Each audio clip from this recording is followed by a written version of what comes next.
have one extra. All right, so let's start. All right, so let's get started. All right, so what we're going to do today is we're going to continue our discussion about marketing. We're going to look at the 3M video segment. Remember I told you that we're going to try each class to look at a video case study. And today we're going to look at the case about 3M. So I need your cooperation, all right, because we have a big group here. And that means that only one person should be talking at a time, right? Because class is for your benefit. So the first thing I want to talk about is where we left off. I want to pick up where we left off, which was talking about the Bcg model, which is what? What does Bcg stand for? That's a clothing line, right? Isn't that a brand of clothing? Yes. Who knows? What is it? What's Bcg? Somebody, anybody. Go ahead. Business corporate. No. Yeah, I'm confusing with something. Boston something. Boston something? What? Boston Cream? What? It's Boston Consulting Group. So the Boston Consulting Group came up with this model. And the model is discussed in Chapter 2. And it's related to portfolio analysis. So this is what the Boston Consulting Group proposed. They said that when we do portfolio analysis, when we're evaluating SBUs, which are strategic business units, when we're evaluating product lines, when we're evaluating divisions in an organization, we need to classify them.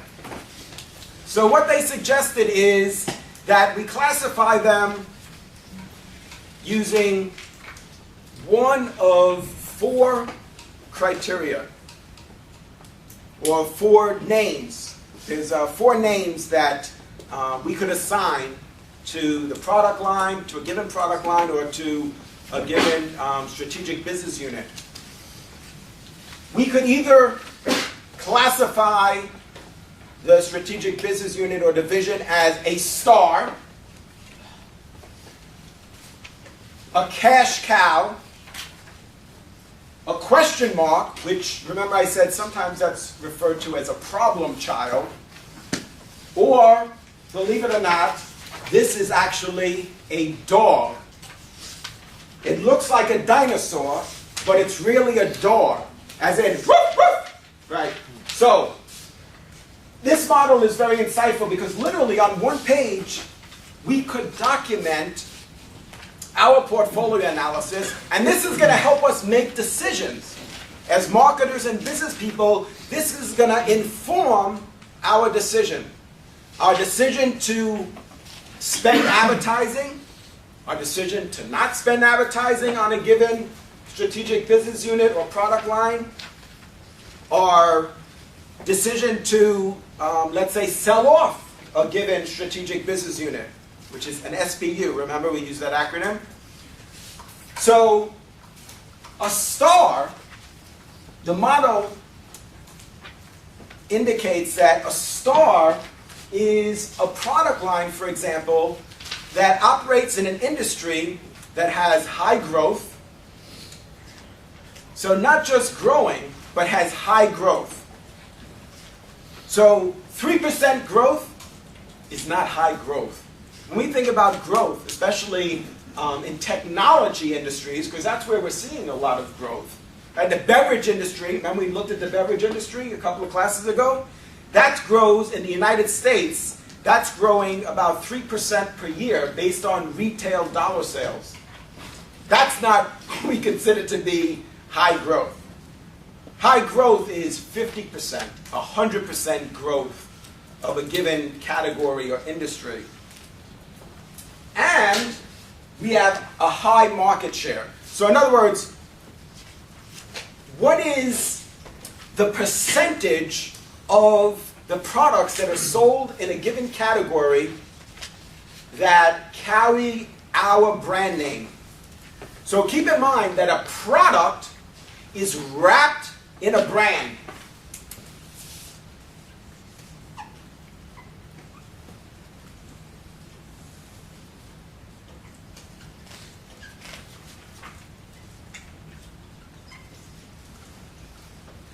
So the product is wrapped in a brand.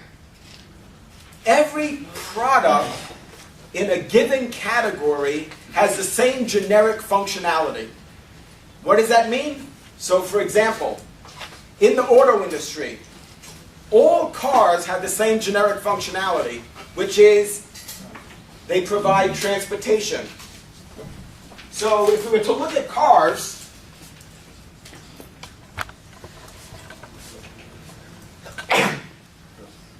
let's say these are all cars. They provide the same generic functionality. All of these cars provide transportation. What makes them unique, now don't be fooled, what makes them unique is that they're each wrapped in a brand.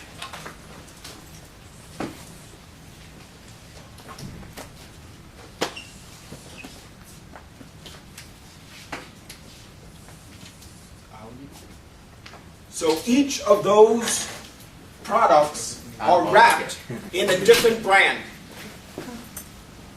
That's what differentiates one product from another. Do you guys agree? How do we differentiate? How do we distinguish one product from another in a category? How do we distinguish one car from another? The only way that we can do that and be able to communicate it is through branding. Now think about it. This is really profound because if it wasn't for branding, advertising wouldn't exist. Do you see why I say that? Because if it wasn't for a brand, what would you talk about in the commercial? What would you talk about in the print ad? What would you say on a billboard? The brand is what distinguishes one product from the other in a given category. Have you ever seen the movie The Invention of Lying? I don't think I have. In the movie, that exact same thing happens. It's the movie that no one can lie in the entire movie. Oh, yeah. So they have a scene where they show the advertising at the time. They're like, our product's not too good, you really shouldn't buy it, but we have to advertise anyway, so here you go. So, yeah, that's concerning. But remember, when we advertise, we have to have proof points. There needs to be proof points.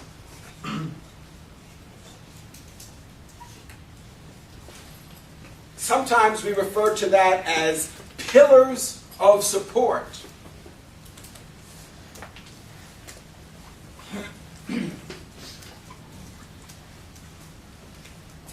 So it can't be smoke and mirrors, it's got to be real.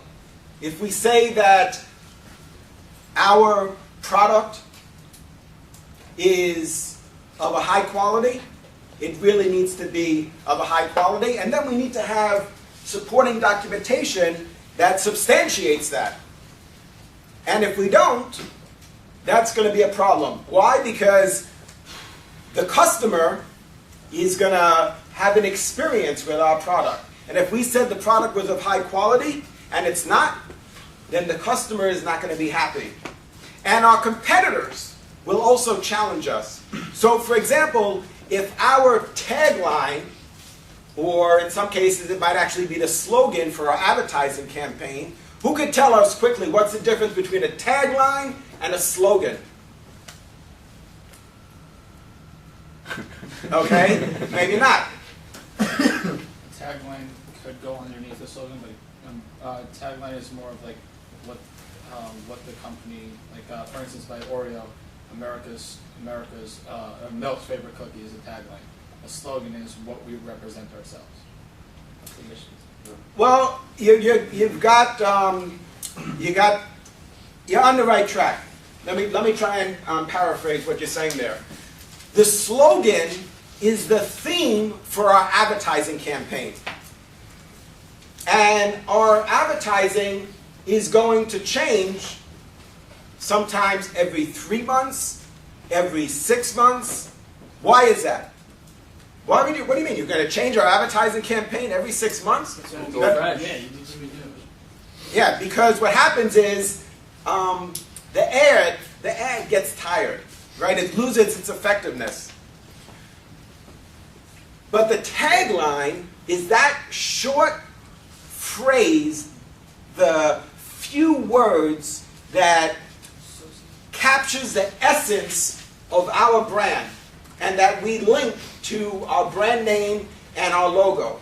So if you have a tagline, then you should always show the tagline with the logo so that you can create an association between those 3 words that embodies, right, your value proposition or your brand promise with your brand name, with your logo.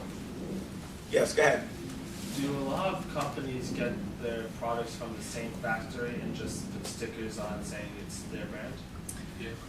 That happens, yes. A lot of companies, it's hard to generalize to say a lot of companies, but certainly there's been a significant amount of consolidation in many categories where, you're right, in a given factory, they're making product for several different brands. That doesn't mean it's an identical product, because remember, the formulation, for example, of a given product is something that's proprietary. So contract manufacturing has definitely become very popular because what it does is it allows us to overcome a barrier to entry, which is the huge fixed cost associated with having our own manufacturing capability. So instead of us spending billions of dollars in building a manufacturing facility, we could go to a company that's manufacturing, let's say, soup. And they produce soup for 10 different brands. But their chicken noodle soup for, let's say, a particular brand is different than for another brand. So the recipe is going to be different. But absolutely. So for example, in the large appliance category, like refrigerators, washing machines, there's definitely been a consolidation in manufacturing. So absolutely, it's correct to say that, for example, a Kenmore refrigerator and like maybe a Whirlpool or a KitchenAid, more than likely those are made in the same factory, but obviously their product designs are different and they have different features and benefits. But yeah, absolutely, the brand is different. But they know that too. It's not like somebody's being fooled. So their features and the design and the way it looks and the color and the dials and all those things, they deliberately design them to try and make them unique and then communicate that through advertising. Yeah, go ahead. I recently saw an ad for Subway and they changed their slogan from, like, it used to be like Subway Eat Fresh. They changed it to Stay Fit, Eat Fresh. Yeah, so they're changing the, or trying to refocus. That's another reason why you want to change your advertising campaign, is so that you could refocus people's attention and teach them a new benefit or something new about your product. So we've already communicated and educated the target market about that particular feature or benefit of a Subway sandwich. Now that we advertise extensively, now we're going to teach them this message. Because there's only, a typical ad is 15 seconds. There's only so much that you could cover in a 15-second ad, obviously. That's why if your product is either very expensive or complicated, why you would also run print ads in magazines. Does that make sense? Because in a print ad, you could outline all the product specifications, and somebody could read that 2, 3 times, 4 times, 5 times, as many times as they want, until they feel comfortable with the specifications of the product. So you might see a commercial, let's say for like the iPad. You know, it's a lot for somebody to process. Well, you could get the iPad in 16 gigabyte, or 32 gigabyte, or 64 gigabyte. And it could be 3G, or it could be Wi-Fi. Now, some of you know what I'm talking about. I'm not sure that I know what I'm talking about with all those specifications, but because that's something you have to rehearse before class to be able to pull that off like that. But if you can't communicate that effectively in a 15-second commercial, then that's why you need to have a print ad, so that you could map out very clearly, this version comes with a 16 gigabyte hard drive. This one is 32 gigabytes of storage. This is 64 gigabytes. And the different price points. And of course, you could put that on your company website. So one of the things that we do with commercials is we'll direct people, this is what we call direct response advertising, is we'll direct people to go to our website. So what could you tell them in 15 seconds? Go to iPad.com. That people could get, right? So then they go to our website, and then everything is mapped out very neatly and in a very organized way that shows the different models at the different price points. And then you could determine what's a good value. Do you remember we said that marketing is about creating, communicating, and delivering value? But what we didn't mention is, I don't think we had a chance to talk about this, is what is value? Value is a function of price, quality, and benefits. A function of those 3 components. Doesn't mean there can't be other aspects, but those are 3 major components of value. So what does that tell us? Why is that important? Because that's something that's subjective. It tells us that value doesn't mean low price. It might be, but take for example, what did we say? We said price, quality, and benefits. So in other words, if the product has numerous benefits, and it's a very high quality, and the price is also high, then it's a good value. Because you get what you pay for. Do you guys agree? Do you see where I'm going with that? So it doesn't mean cheap. There's a perceived value. Now somebody else might say, but I'm okay with less benefits, and I understand it's lesser quality, but the price is also less. And so the iPad is a good example of that. They have an iPad at $499, $599, and $699. So you say, why would somebody buy the one that's at $699? Why not just get the one that's $499? Well, because for $699, you get twice as much storage. So instead of 32 gigabytes, you get 64 gigabytes. Now, for David, he might say, well, you know what, I don't need 64 gigabytes.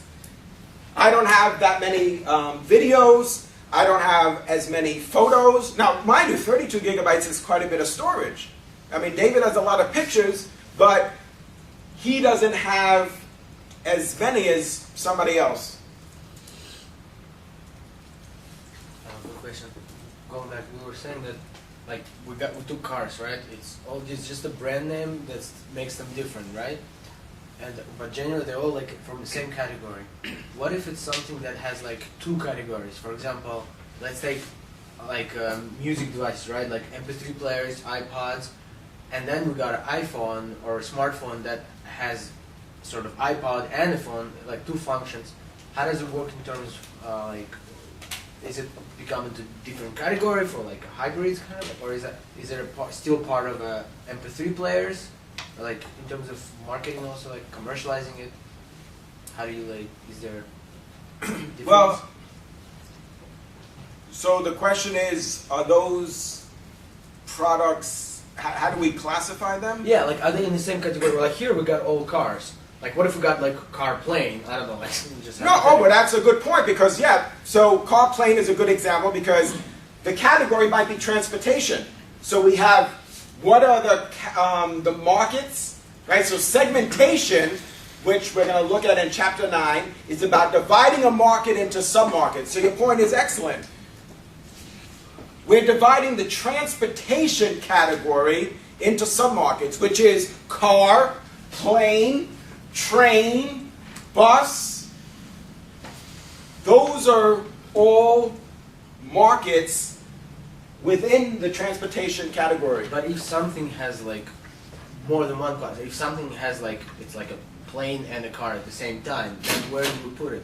In just do we have a separate category for that within transportation, or it's just?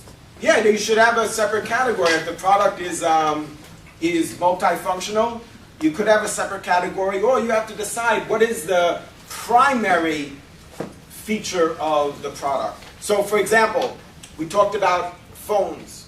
Well, it's very common now that phones have camera capability. Well, so to your point, is it a phone or is it a camera? Right. Well, it really depends on who's using the product. For some people, they have a phone, they don't really use the camera, but it comes with that feature. So that kind of ties back to our discussion last time about direct and indirect competitors. Is our competition camera manufacturers or is it phone manufacturers? That's a strategic decision that we're going to have to make. But let's go back to this model. So high growth, high market share. That's what we were saying is, what percentage of the market is our brand? So to say, for example, we could look at market share in terms of dollars and units. Now, why would we have, let's say, 25% market share in terms of dollars, but only 5% market share in terms of units in a given category? Who could explain that? Because we touched upon this last time a little bit. Probably means that you're more of a luxurious class where your product is more expensive than the other ones. Therefore, so you have less units out there, but they're still worth more than all the other ones. Yeah, so if we're looking at the total dollar sales, then of course if your product sells at a higher price, then you're going to have a greater percentage of the dollars spent in that category. But at a higher price, you're probably selling less units. Do you guys follow? Does that make sense? So in the beverage category, we said that some of the key segments, when we divide the market into submarkets, that's segmentation. We're going to talk more about that next time. And that's a very important concept. That's why we're taking the time to touch upon it today.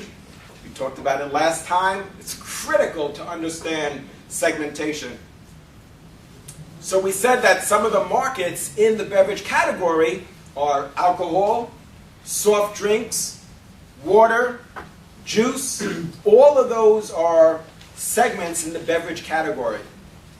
But if we look at a percentage of dollar sales, alcohol is 60% of the beverage category in terms of dollar sales in the United States.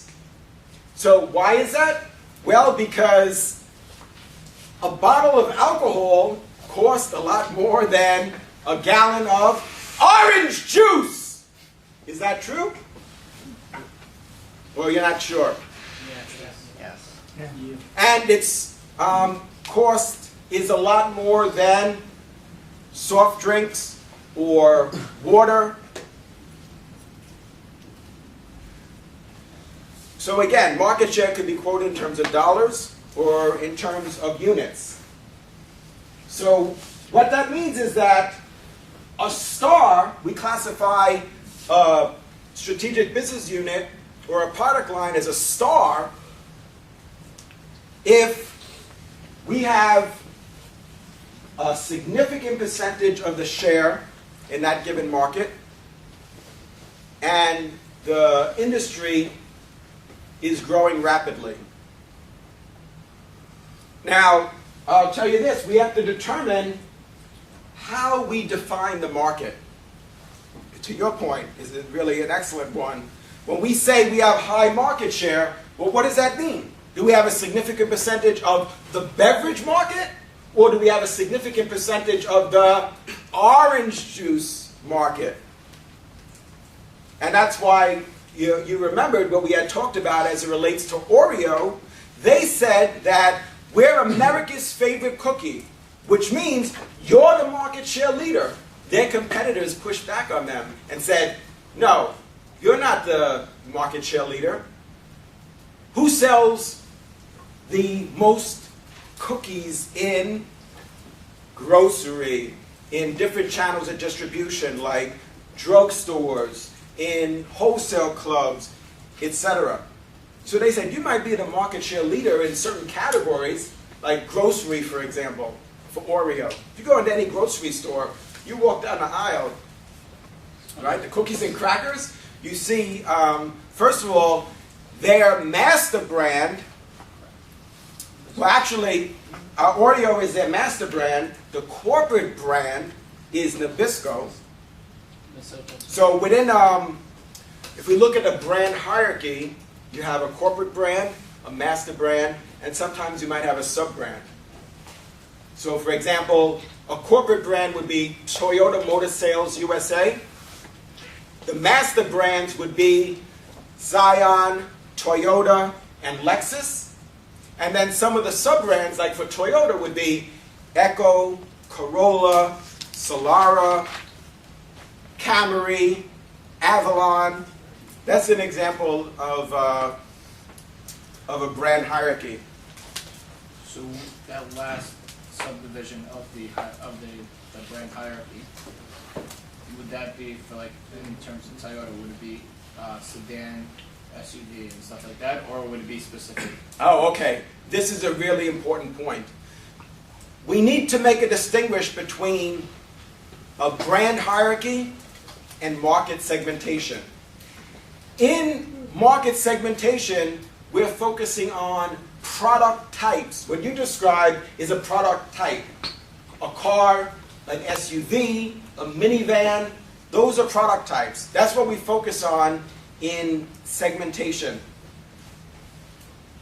In product segmentation, because we'll see there's a lot of different ways that we could segment the market. The brand hierarchy is where we determine, and we use the same type of visual, which is this graph, not a graph, this chart, if you will.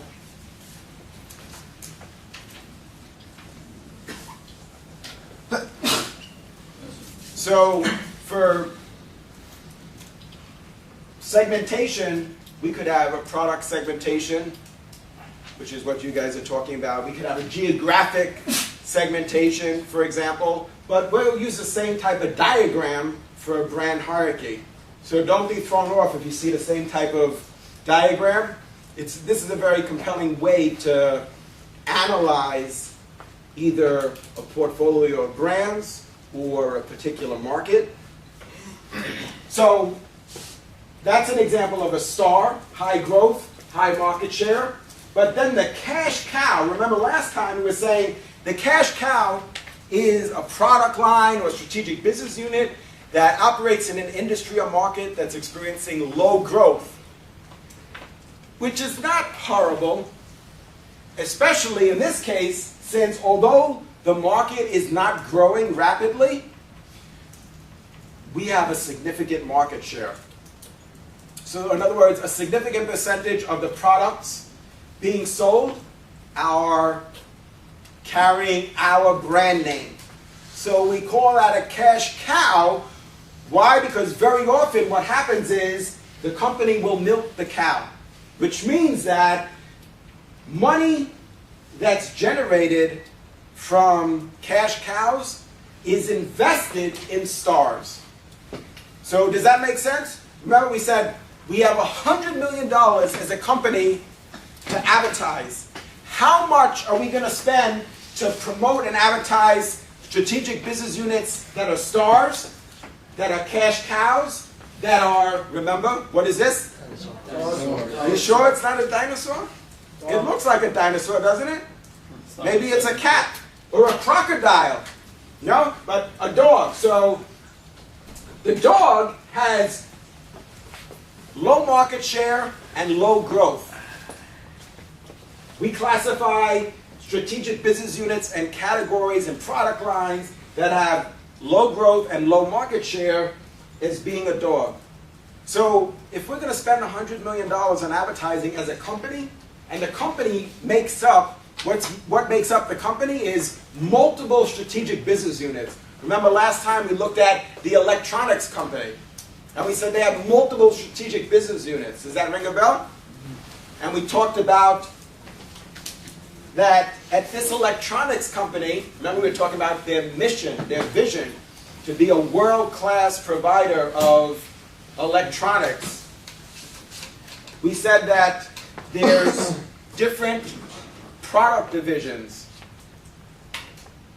TVs, MP3 players, phones, laptops, game consoles. So we have to decide how we're going to classify each of those divisions, each of those strategic business units. Now, if we decide that one of those strategic business units, let's say laptops, is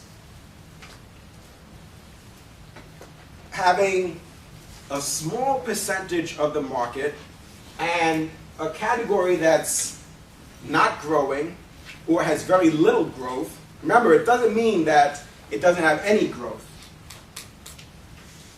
We classify it as a dog. How much money are we going to spend to advertise the dog? What do you think? Not much. Not much, if anything. That's why it's so important, because this is going to help us allocate our resources. Once we know, and this is called in chapter 2, we talk about portfolio analysis, this is going to help us allocate our resources.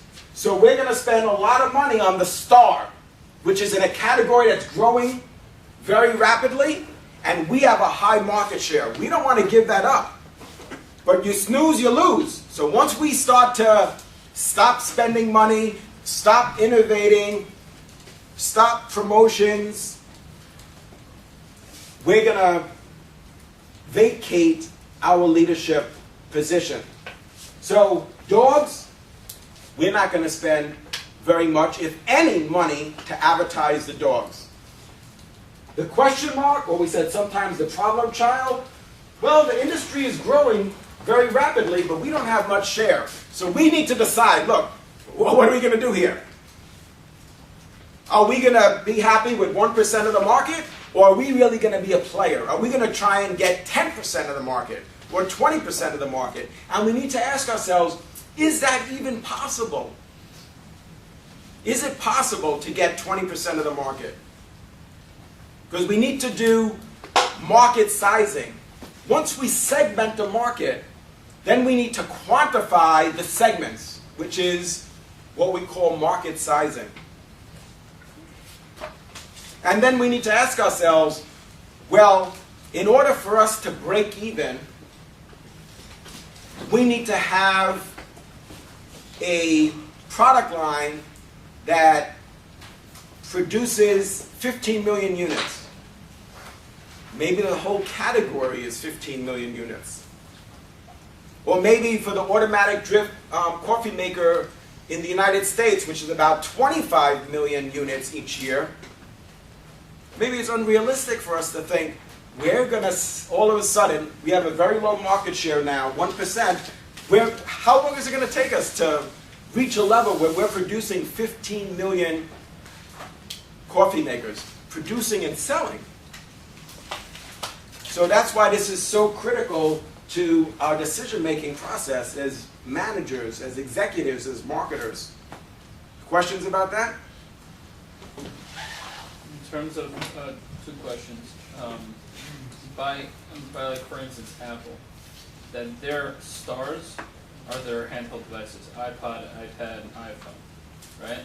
And then and their cash cow, you would say, is iTunes. Would that be a good example of a cash cow? Could be, but we don't need to. Depending on the business, you might not have any dogs. If you don't, that's great. But we need to keep an eye out for product lines or strategic business units that are in a low growth industry and have low market share. Hey, who knows? We might be in a category where and have a business where they're all stars. Now that's not such an enviable position to be in. You don't have a cash cow that can. Yeah, you don't have a cash cow, and that's a different sort of problem. So, in terms of like a company, could you have a lot of like you have different subdivisions, like we said with the example of the electronics company? Are we saying as a whole we have this BCG model of this?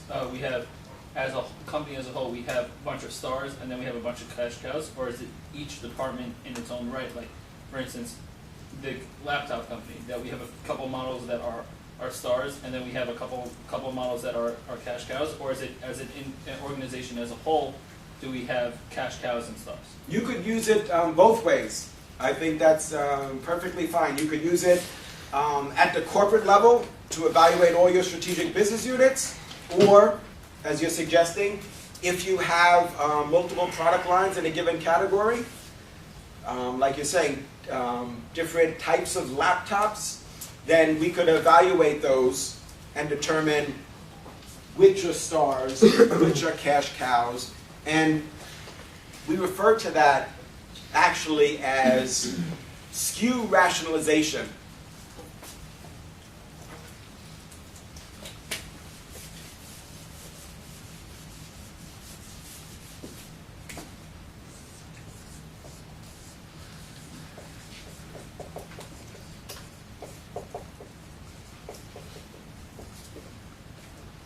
Because what we're going to find out, it's very common that if we do an analysis of our product line, like you're suggesting, and as part of this portfolio analysis, that 80% of our sales are generated by 20% of our products. Did you guys get that? Yeah. So that means 20% of our products, if we have 100 products, 20 of them generate 80% of the sales. So we need to ask ourselves, what do we do? What do we do with the other 80 SKUs? That's stock keeping units. So on an ongoing basis, companies go through this SKU rationalization. And we constantly go through and sort the items in our product line to determine which are the best sellers. And then there's some that we're going to discontinue. But we need to understand why they're not the best sellers. Maybe it was just introduced. So there's judgment that, and insight that needs to be utilized to make that decision. So you don't want to just drop an item that was just introduced. We need to know. But you might have something that's been on the market for a year and it's selling significantly less units than other items. What does SKU stand for? Stock keeping unit.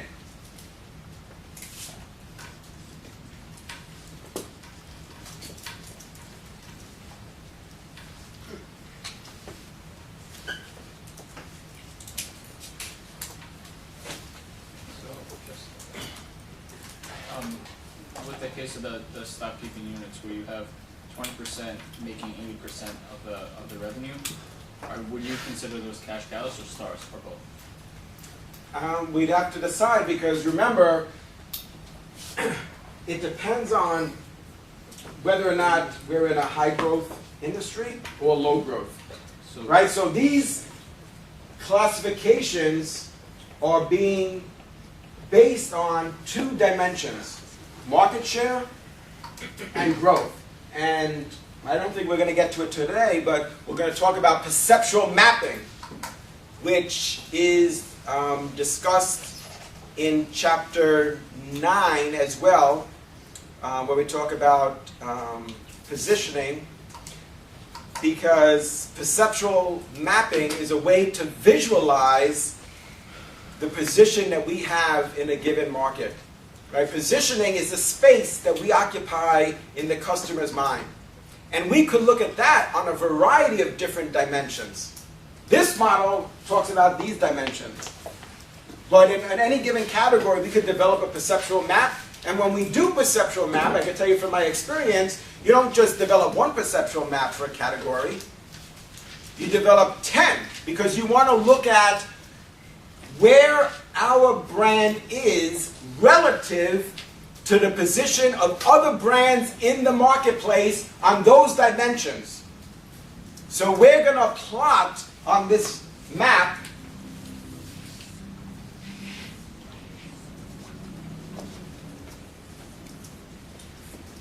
where we are relative to our competition in terms of, let's say, price and quality. So this would be high quality and low quality. Low price, high price.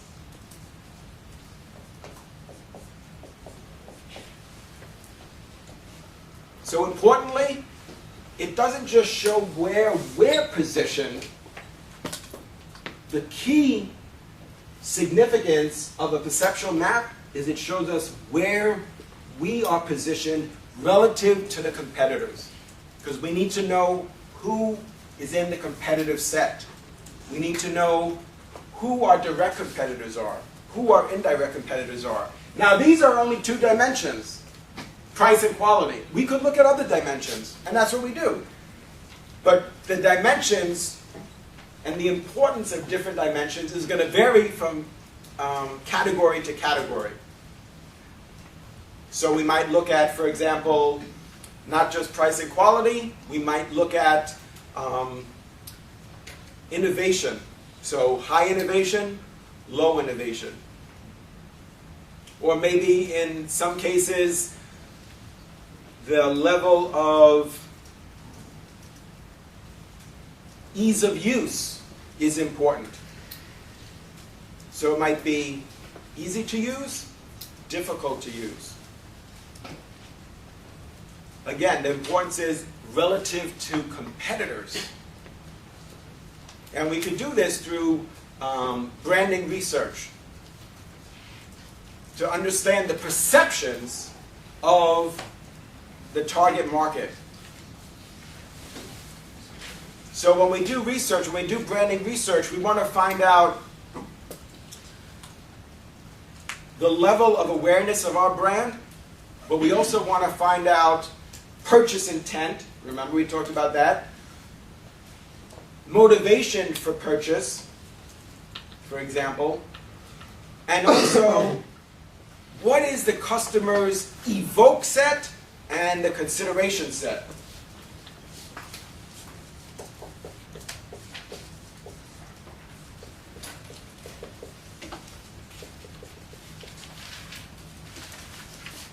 So the evoke set are all brands that come to mind in a given category. So I'm going to go around the room and everybody tell me the name of a brand of beverage.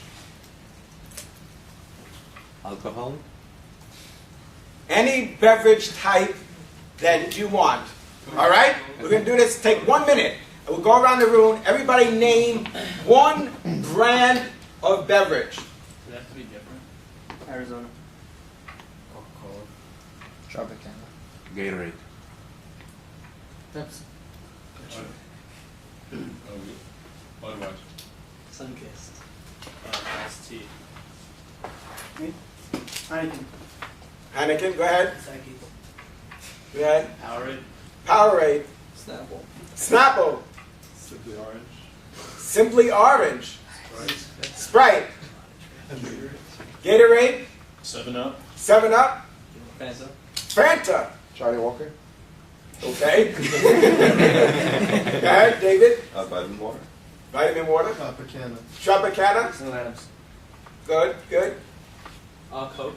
Coke. Super orange juice. Yeah, I don't see. Dr. Pepper. Sprite. Sprite. So when we think about thirst, when we realize, and we'll talk more about problem recognition, we need to understand the decision-making process. We talk about problem recognition when we realize we're thirsty or we realize that we're hungry. For example, there's a lot of different brands that are going to come to mind. All those brands are the evoked set. Those are all the brands that come to mind in a given category. Importantly, though, now that's interesting to find out when we're doing research, but importantly, we need to find out and determine what is the consideration set, because the consideration set are only those few or maybe one brand that we would actually purchase. So it's not enough to say, we're aware. You're aware of the Pepsi brand. You might think, great! Everybody here said, as part of our research, that they're aware of the brand Pepsi. But then, wouldn't you just fall over if they then said, but I would never actually buy Pepsi because none of us drink soda. We only drink iced tea. And the only brand of iced tea that we drink is Snapple. So you see the difference? It's not enough just to find out the level of awareness. Of course, that's an important marketing metric, but we need to understand the consideration set. We need to understand what brands you would actually seriously consider purchasing. So we all might be aware of the brand Lamborghini, but how many of us would actually currently consider purchasing or in the market for a Lamborghini? You? All right, see me after class.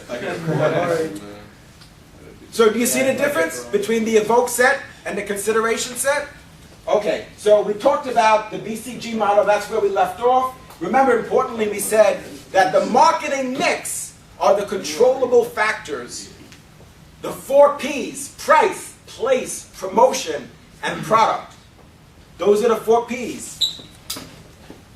And importantly, that's something that we manage, we influence, we can have an impact on. We decide, right, the price, if we're going to change the price. Presumably the price is based upon what customers are willing to pay, because remember, we said 5 key marketing activities. We're just going to go through this quickly as a refresher. 1, 5 key marketing activities. 1, identify an unmet need. Check your notes. 2, develop a concept. 3, determine a price the customer is willing to pay. 4, Gain distribution. gain distribution. And 5, Build awareness. build awareness. Good job. All right, you guys are awesome. Awesome. So Now an let's, awesome coach. thank you. I appreciate you saying that. What about like most things like food and like drinks, like they have like a set price? What about like gas, where like every day like it changes? And your question is, Meaning, I got your scenario, but can what they, what? like the set like address like set price and how that doesn't happen with gas. Oh, so what you're suggesting is that some markets are inelastic.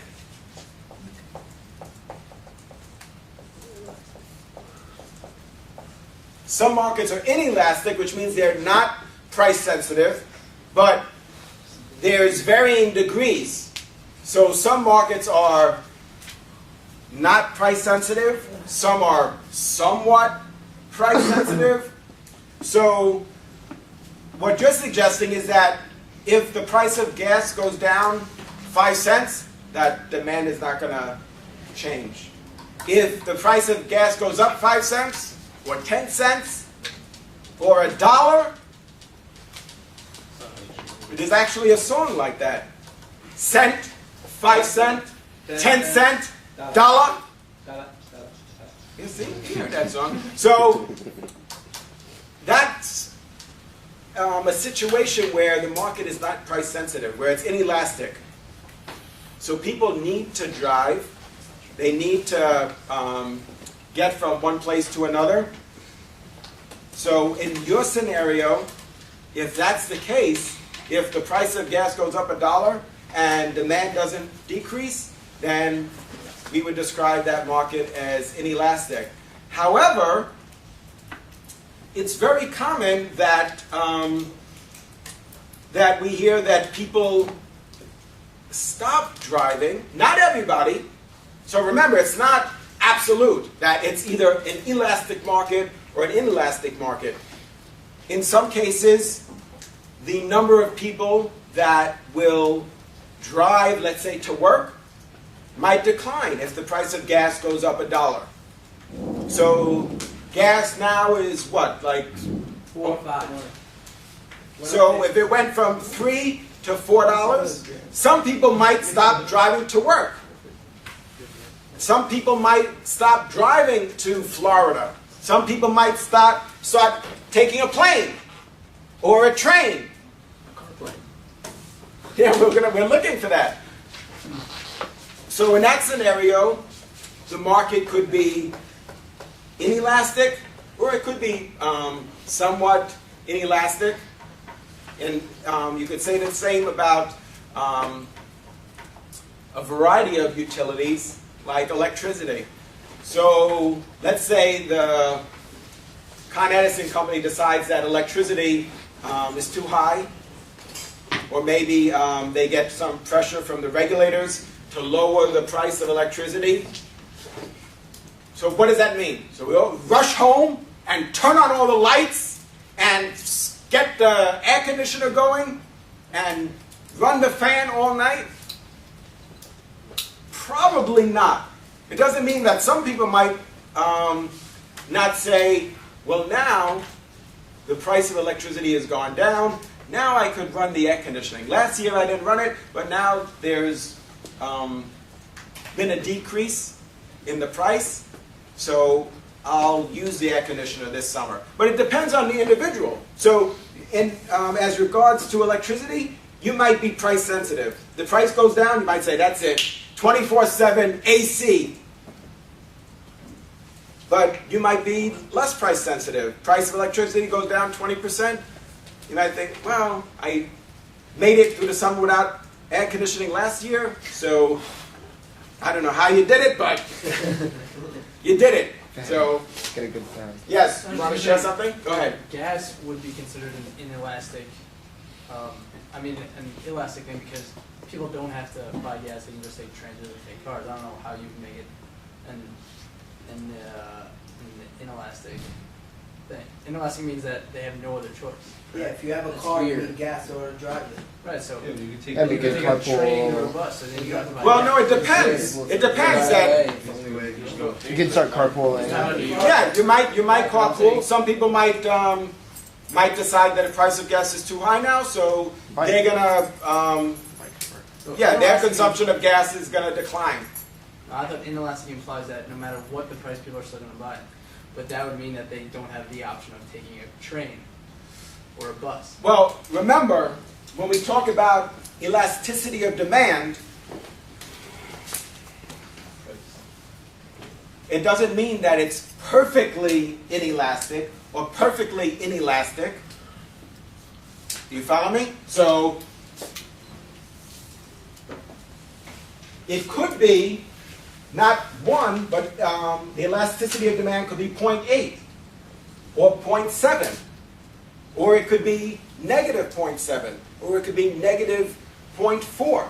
So that's what I think I'm hearing is that, are there markets that are perfectly inelastic or perfectly elastic? Well, we could talk about and try to come up with different scenarios, but often that's not the case. Because some people might reduce their consumption or increase their consumption, and others might not. So it's hard to generalize to say this market is inelastic. Because what you're saying, in that case, you have no choice, right? And there's no substitute products. So that means you have to drink milk because orange juice is not an option. And if you need vitamin D, calcium, and vitamin A, then if there's no substitute products, there's no orange juice, then you have to drink milk. But what I'm telling you is that some markets are perfectly inelastic and some are not. And when we talk about elasticity of demand, we're looking at we're using this index. So the elasticity of demand could be 1, which is perfect, or it could be less than 1, which is what I think I hear some of you are trying to get your hands around, is that, yes, the elasticity of demand could be 0.4. That means that consumption is going to vary, but it depends. It doesn't mean it's going to vary in a perfect way. It doesn't mean it's directly proportional. All right, so let's go over the quiz.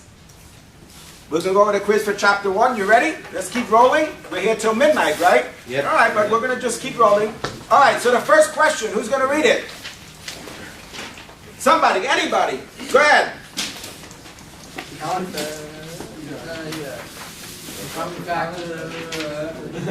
The common factor among the chairman of the board, the stockholders, the suppliers, the laborers in the factory, and finally the customer who purchases the product is C.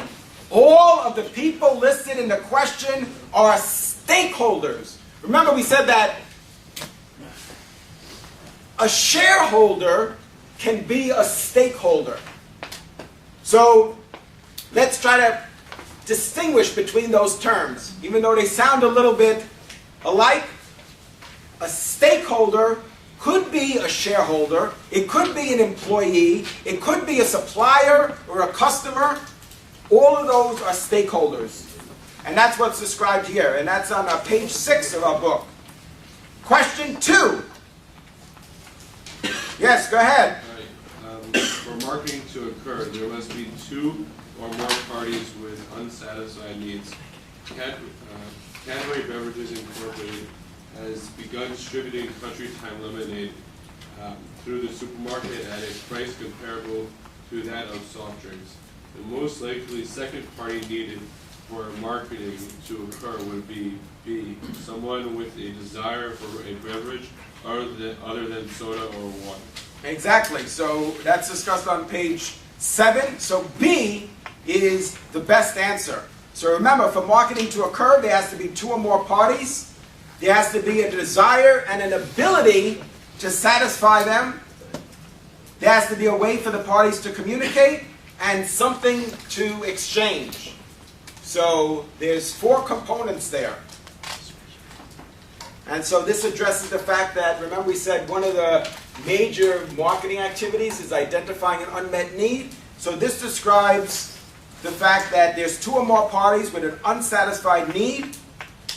And Cadbury specifically says beverage company. The Cadbury beverage company is distributing lemonade through the supermarket at a price comparable to that of what? What we're assuming is a substitute product. So you're either going to buy lemonade or a soft drink, a soda.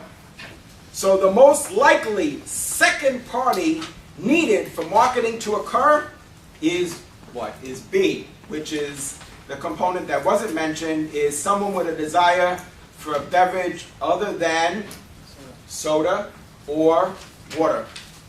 The third question. The first 3, let's go, keep going. The first objective in the marketing is to discover consumer needs. D. Right, on page 9, D. So remember I said, first major marketing activity is to identify the unmet need. That's what this question addresses. Number 4. Yes, go ahead. If you follow the suggestion of Robert M. McMahon, which answer provides the best advice for a marketer preparing to launch a new consumer health beverage? E, study past product failures and implement. Right, absolutely. On page 9. E is the best answer. Study past product failures and learn from them.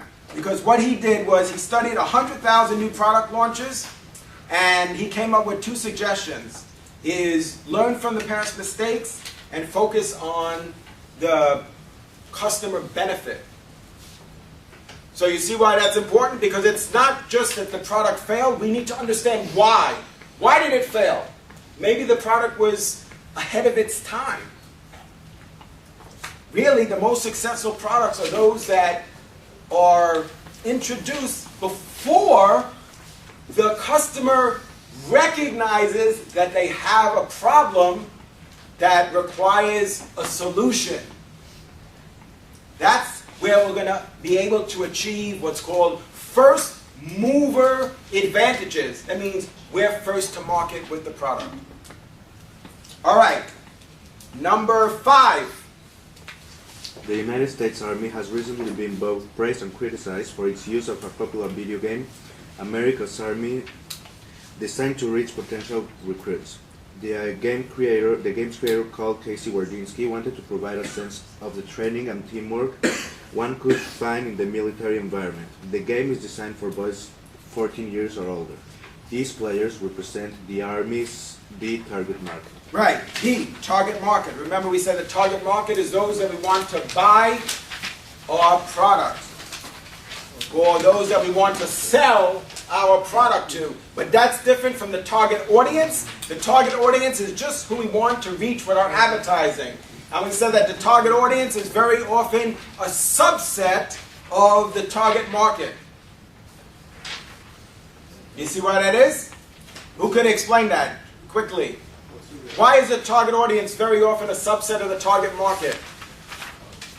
Because maybe if you're marketing a toy for a 5-year-old, but you want to convince the parent that it's okay for the child to play with that toy, and therefore you market it, you advertise it to the parent, who's inevitably going to buy it for the child. Well, absolutely. In that purchase decision process, we have influencers, we have the decision maker, we have the purchaser, and the end user. So what is being suggested here is that we need to advertise not just to the child who's going to play with the toy, but we need to also advertise to the parents who would purchase the toy and ultimately are the ones that have decided that it's okay for the child to use the toy.